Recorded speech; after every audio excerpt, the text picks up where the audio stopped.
Hello everyone, welcome to our YouTube channel. Let's discuss. So today we will study the chapter A Letter to God which is written by G.L. Fuentes. So ये जो chapter है वो A Letter to God इसका नाम है और ये किसने लिखा है? G.L. Fuentes ने.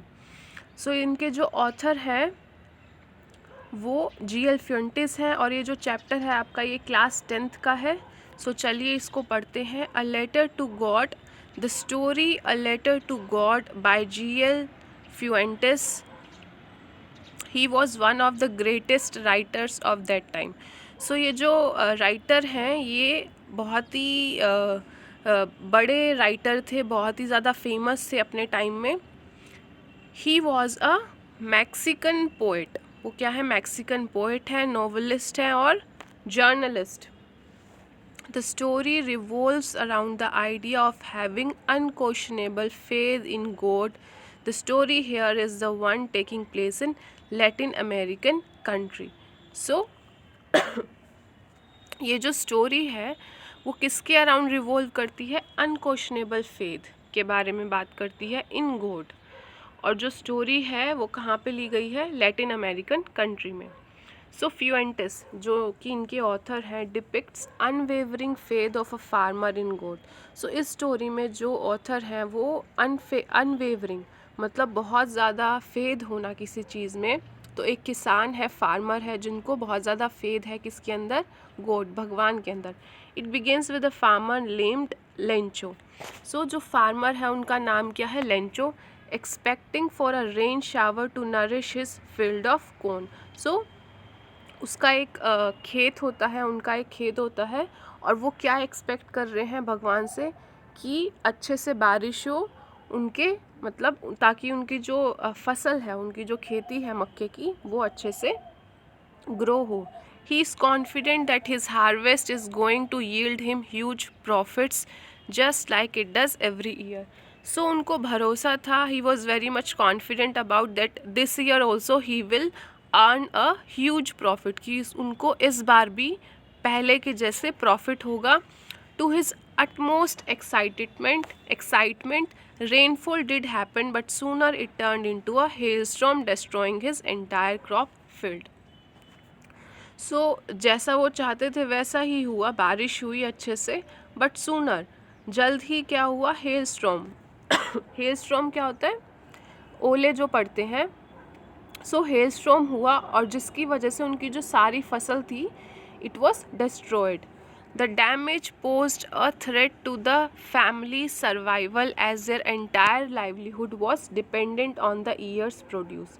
सो अब क्या हो गया? जो डैमेज हुआ, क्योंकि their family, Lancho's family is completely dependent on the crops. मतलब जो फसल की खेती से जो उनका जो प्रॉफिट आता था उसी पे वो डिपेंडेंट थे उनकी पूरी फैमिली.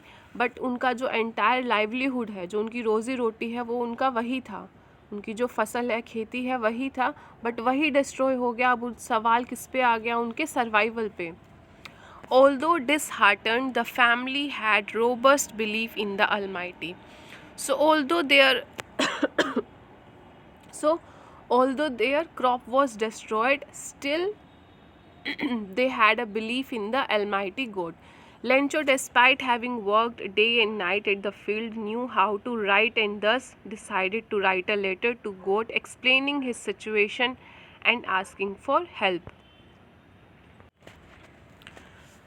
So जो लेंचो है, despite having worked day and night at the field, knew how to write and thus decided to write a letter to God explaining his situation and asking for help.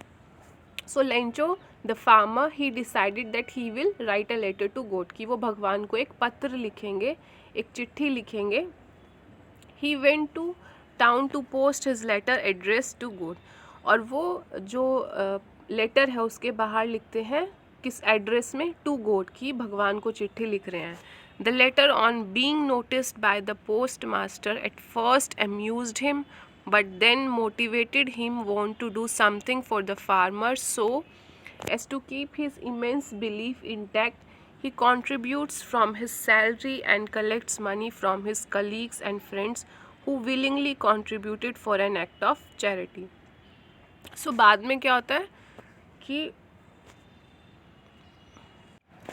जो post master होता है वो क्या करते हैं, अपनी salary में से और अपने कलीग से पैसे इकट्ठे करके, और टोटल दे कलेक्टेड 70 पैसोस. पैसोस क्या होता है, मॉनेटरी यूनिट होती है, कहाँ की, मैक्सिकन की मॉनेटरी यूनिट है, उसको हम बोलेंगे pesos. Which he wrapped in an envelope to make it seem like a reply from the deity. वो जो लेटर है पोस्ट मास्टर उसको क्या कर देते हैं, एनवलप में बंद करके, और वैसे ही लिखते हैं जैसे वो भगवान ने ही लिखा हो, मतलब डीटी ने, जो भगवान है उन्होंने रिप्लाई किया हो. On having found the letter, the writer is not at all shocked, but instead he gets angry on finding that the amount is less than what he had expected. जो Lencho था, he was not surprised कि उनको एक letter मिला है भगवान से, because he had unquestionable faith. उनको बहुत ज़्यादा विश्वास था कि मैंने लेटर लिखा है तो जवाब तो ज़रूर आएगा. But instead of being happy, he was angry. वो एंग्री हो गया कि जितनी अमाउंट उसने मांगी, उन्होंने डिमांड किया था 100 पैसोस, बट उसको कितना मिला, 70. So he was very much angry. He again writes a letter to God conveying his disappointment and distrust in the employees of the post office who he thought had stolen the remaining amount. और and he writes in the letter, और वो letter के अंदर क्या लिखते हैं कि वो और पैसे मांगते हैं, और ये भी लिखते हैं कि उनको ट्रस्ट नहीं है जो पोस्ट ऑफिस के जो एम्प्लॉयज़ हैं, और लेंचो को ये लगता है कि उन्होंने पैसे चुराए हैं बाकी amount. Moral of the story क्या होगा, we learned that faith has the power to give us what we want. कि अगर हमें किसी के अंदर फेथ हो, विश्वास हो, तो वो उसके अंदर इतनी शक्ति होती है कि हमें वो चीज़ दिलवा सकती है जो हमें चाहिए होता है, टू फुलफिल आवर नीड्स, जो हमारी ज़रूरतें हैं. However one must realise that humanity still prevails.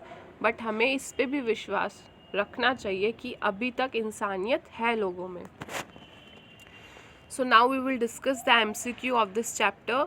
Where was Lencho's house situated? So it was situated in at the top of a hill. B is the correct answer. Second option, what was the only thing that the earth needed according to Lencho? So Lencho जो farmer है उनके लिए earth को क्या चाहिए था, a shower, बारिश. Third question, where did Lencho expect the downpour to came from? उनको क्या एक्सपेक्ट था कि डाउनपोर जो होगा वो कहाँ से होगा, नॉर्थ ईस्ट रीजन से. B is the right answer. Fourth question, what did Lencho compare the large rain drops with? So जब बारिश होती है उसकी जो रेन ड्रॉप, उसकी जो बूंदें हैं, उसको लेंचो किससे कंपेयर करते हैं, न्यू कॉइन्स से. Fifth, which crop was growing on Lencho's field? कौन सी क्रॉप ग्रो हुई थी, कॉर्न, मक्के की. What destroyed Lencho's field? So जो लेंचो का जो क्रॉप थी किसने डिस्ट्रॉय किया था, hail storm. B. Seventh question, the field looked as if it were covered in ice. D is the right answer. Lencho compared the quantum of damage with? Lencho ने किससे compare किया जब उनकी सारी फसल खराब हो जाती है, प्लेग ऑफ लोकस्ट. ठीक है. नेक्स्ट है ninth, what was the only hope left in the hearts of Lencho's family? कौन सी आखिरी उम्मीद बची थी जो लेंचो की जो फैमिली है उनके दिलों में? So help from the God. C is the right answer. Tenth is, how did Lencho decide to contact his last resort? So उन्होंने क्या डिसाइड किया, that through a letter. 11th, how much money did Lencho ask for? So he asked for 100 pesos. Next is, what was the immediate reaction of the postman? So on seeing the letter, जब postman वो letter को देखते हैं कि ये Lencho ने letter लिखा है गोट को, so he laughed whole heartily. A is the correct answer. 13th question, the post master was a fat amiable man, what is the meaning of amiable? Amiable means होता है friendly, C is the correct answer. 14, on seeing the letter the post master was moved by Lencho's unwavering faith in God. 15th question, why did the postmaster decide to reply to Lencho's letter? So जो postmaster हैं वो amiable person है, so वो decide क्यों करते हैं कि वो लेंचो के लेटर को रिप्लाई करेंगे? To preserve Lencho's faith in God, ताकि उसका जो विश्वास है, अनक्वेश्चनेबल फेथ है लेंचो का जो भगवान में, वो बनाए रखने के लिए उसने सोचा कि वो लेंचो के लेटर को रिप्लाई करेंगे। 16, what else did the reply demanded apart from goodwill ink and paper? So जो लेटर है वो क्या डिमांड कर रहा है? Money. How much money was the post master able to arrange? So कितने पैसे जो पोस्ट मास्टर हैं वो अरेंज कर पाए खुद से, अपनी सैलरी से और अपने कलीग से? सो 17 पैसोस। और बट डिमांड कितनी की थी लेंचो ने? 100 की।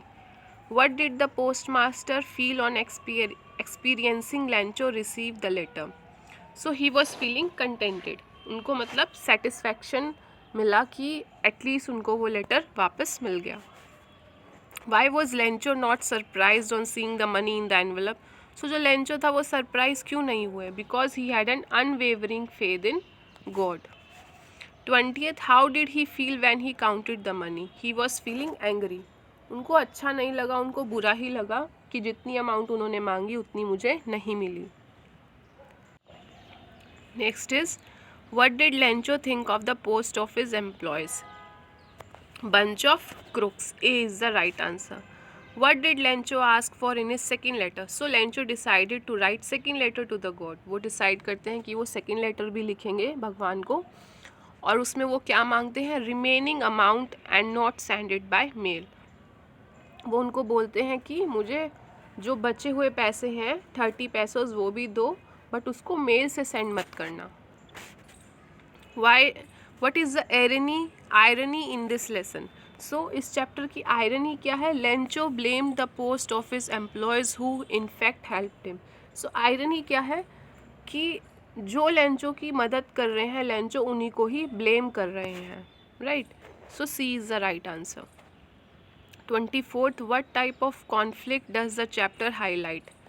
So both A and B is the right answer, both 1 and 2. Conflict between nature and humans, conflict among humans. 25th, who is the author of the lesson A Letter to God? So इस जो chapter का, जो story का author कौन है, writer कौन है? सो G.L. Fuentes. A is the right answer. So this chapter is completed. Hope you like this video, and if you have any doubt, कोई भी अगर आपको डाउट है किसी चैप्टर में, वो चैप्टर आप मेंशन करिए. So that chapter we will discuss in the next video. Okay. Thank you.